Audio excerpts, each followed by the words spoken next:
ఇగో BC reservation అంటే BRS కు దుఃఖం, 42% ఇస్తామంటే కేసీఆర్ కేటీఆర్ హరీష్ కు మింగుడు పడడం లేదు. 6 రిజర్వేషన్లు ఇచ్చి తీరుతాం. 2018లో బీఆర్ఎస్ తెచ్చిన చట్టం గుదిబండగా మారింది. కల్వకుంట్ల ఫ్యామిలీ మాటలు నమ్మి గంగుల మోసపోవద్దు. ఏమైనా మంచి చెడులు ఉంటే నేను చూసుకుంటా. ముందు సభకు కేసీఆర్ను రమ్మనండి. రాష్ట్రపతికి గవర్నర్ బిల్లులు పంపేలా తెరవెనుక లాబియింగ్. బీసీలకు అన్యాయం చేస్తే బీఆర్ఎస్కు ప్రతిపక్ష హోదా సైతం దక్కదు. సీఎం రేవంత్ రెడ్డి. కల్వకుంట్ల కాదు కల్వకుంట, ఎవరిని కల్వనీయకుండా చేసే ఫ్యామిలీ అంటున్న సీఎం. ఇటువంటి మాటలన్నీ మంచి చెప్తాడు. నేను ఏమంటున్నా, కేసీఆర్ అసెంబ్లీకి వస్తలేడు కదా, ఒక ముఖ్యమంత్రిగా, ఒక శాసనసభ లీడర్గా మన స్పీకర్ గారిని అసెంబ్లీ నోటీసులు పంపిమని చెప్పండి. కేసీఆర్ అసెంబ్లీకి రాకపోతే తగిన చర్యలు తీసుకుంటాము, సస్పెన్షన్కి గురి చేస్తాము. కానీ పంపించే దమ్ము లేదు మీకు, మళ్ళీ పంపియండి కదా. ఒక శాసనసభ ఎమ్మెల్యే అసెంబ్లీకి రాకపోతే ఖచ్చితంగా చర్యలు తీసుకోవాలి. ఎన్ని అసెంబ్లీలలో ఊరుకుంటారు? ఎన్ని అసెంబ్లీలలో కేసీఆర్ కోసం వెయిట్ చేస్తారు? ఎన్ని అసెంబ్లీల కోసం కళ్ళలో ఒత్తులేసుకొని చూస్తారు కేసీఆర్ వస్తాడా అని? ఏదైనా డెసిషన్ తీసుకుంటే ఇమీడియట్గా చేసి పడేయాలి, ఏం ఆలోచించద్దు ముందు వెనుక. ఇప్పుడు ఇన్ని శాసనసభల్ని కేసీఆర్ అవమానించినట్టే, అది బరాబర్ అవమానించినట్టే, ప్రజల్ని అవమానించినట్టే, రాజ్యాంగాన్ని అవమానించినట్టే. ఒక ఎమ్మెల్యే అసెంబ్లీకి రాకపోవడం,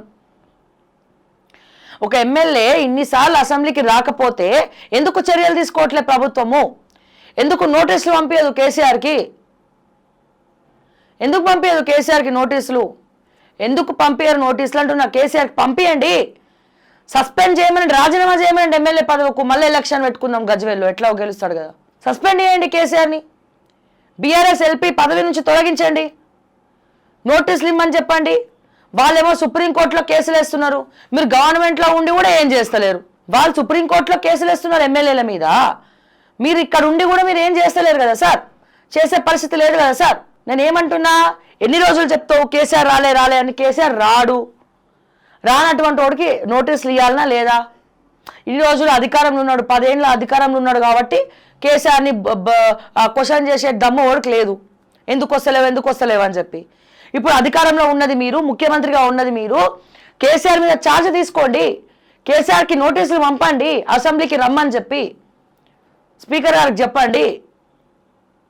యాక్షన్ ఉండదు, రియాక్షన్ ఉండదు, డైలాగులకే పరిమితం అవుతుంది ఏదైనా. దాని అసెంబ్లీలో చర్చ పెట్టి ప్రజల టైం వేస్ట్ చేస్తూ, ప్రజల డబ్బులు వేస్ట్ చేస్తూ, ఎన్నో సమస్యల్ని గాలికి వదిలేసి దీన్ని డైవర్షన్ పాలిటిక్స్ అనకపోతే ఏమంటారు? తీసుకపోయి ఆ కమిషన్ రిపోర్ట్ ఇట్లా ఉంది, ఇట్లా జరిగింది, స్కామ్ జరిగిందని తేలింది, యాంటీ కరప్షన్ బ్యూరోకి ఇచ్చినా, సిఐడికి ఇచ్చినా, మళ్ళీ పోయి పోలీసులు పోయి ఎవరో దాంట్లో ఎవరెవరు ఉన్నారో, ఈటల రాజేందర్ ఉన్నారా, హరీష్ రావు ఉన్నాడా, కేసీఆర్ ఉన్నారా, రజత్ కుమార్ ఉన్నాడా, ఎవరున్నారు ఐఏఎస్లు, మీ చీఫ్ సెక్రటరీ రామకృష్ణరావు ఉన్నాడా, తీసుకపోయి వాళ్ళందరినీ బొక్కలేయండి, తీసుకపోయి అరెస్ట్ చేయండి. ఎవడొద్దు అంటున్నాడు, ఎవడన్నా ఆపుతున్నాడు అరెస్ట్ చేయొద్దని? చేయాలి కదా. ఎన్ని రోజులు చూపిస్తారు ఆ కమిషన్ రిపోర్టు? కాళేశ్వరంపై సిబిఐ విచారణ ప్రకటించిన సీఎం రేవంత్ రెడ్డి. సభ ఏకగ్రీవ ఆమోదం. రాష్ట్ర ప్రభుత్వం పరిధిలో విచారిస్తే కక్ష సాధింపు అంటారని కమెంట్స్. అర్ధరాత్రి వరకు సాగిన అసెంబ్లీ. 1,00,000 కోట్లు కొల్లగొట్టేందుకే కాళేశ్వరం.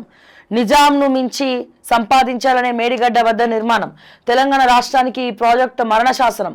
మహాభారతం రామాయణం తర్వాత కాళేశ్వరం కదే పెద్దది. వారిని సీఎం గారు మీరు దేంతో పోల్చాలో కూడా తెలియదా? ప్రాజెక్టు వెనక కేసీఆర్ కేటీఆర్ నిపుణుల కమిటీ ఎదుట ఒప్పుకున్న హరీష్ రావు. మనది ప్రజాస్వామిక దేశం కాబట్టే బహిరంగంగా ఊరి తీయలేం. శాసనసభలో సీఎం రేవంత్ రెడ్డి కీలక వ్యాఖ్యలు. రామాయణం మహాభారతం జరిగినటువంటి వాస్తవ గాథ, అది కథ కాదు. మన భారతదేశంలో రామాయణం జరిగింది, మహాభారతం జరిగిన నలుమూలాలు మన భారతదేశ చరిత్ర చెప్పుకుంటుంది. అది చరిత్రలో చెప్పుకోగలిగేటువంటి అంశము. దాన్ని అనుసరించే మన జీవితం ముందరికి ఉంటుంది. కానీ కాళేశ్వరంలో ఏముంది? అంత గొప్ప రామాయణాన్ని, మహాభారతాన్ని ఆ కాళేశ్వరంతో పోల్చుడేందో నాకు అర్థం కావట్లేదు. రేవంత్ రెడ్డి గారు అక్కడ పొగుడుతున్నారో తిడుతున్నారో అర్థమైతలేదు. దేశంలోనే అతిపెద్ద మానవ తప్పిదం. 5 ఏళ్లలో 101 టీఎంసీల నీరు మాత్రమే ఎత్తిపోతా. ప్రాజెక్ట్ అంచనా వ్యయం 38 కోట్లు. 38,000 నుంచి 1,00,000 కోట్లకు పెంచారు. ప్రజాధనం దుర్వినియోగం మంత్రి ఉత్తమ్ కుమార్ రెడ్డి. కమిషన్ నివేదికను చెత్తబుట్టలో వేస్తున్న బీఆర్ఎస్ నేతలు. కాళేశ్వరం కమిషన్ నివేదిక చెత్తబుట్ట.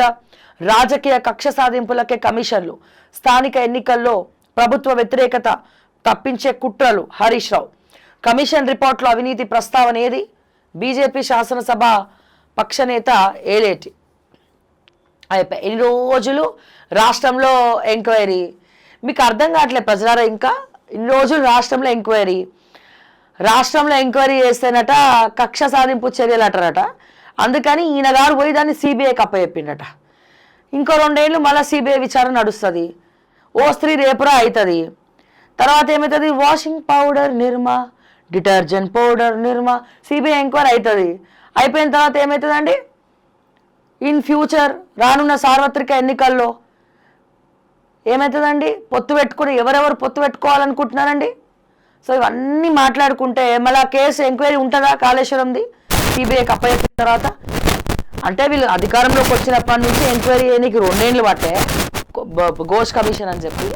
ఇప్పుడు సిబిఐకి ఇస్తే అది ఇంకో 2 ఏళ్ళు. అప్పుడేం జరుగుతుంది? మా ప్రజలకే తెలుసు, వాళ్ళే అవగాహన వేయగలుగుతారు, వాళ్ళే అంచనా వేయగలుగుతారు ఏం జరుగుతుంది అనేది.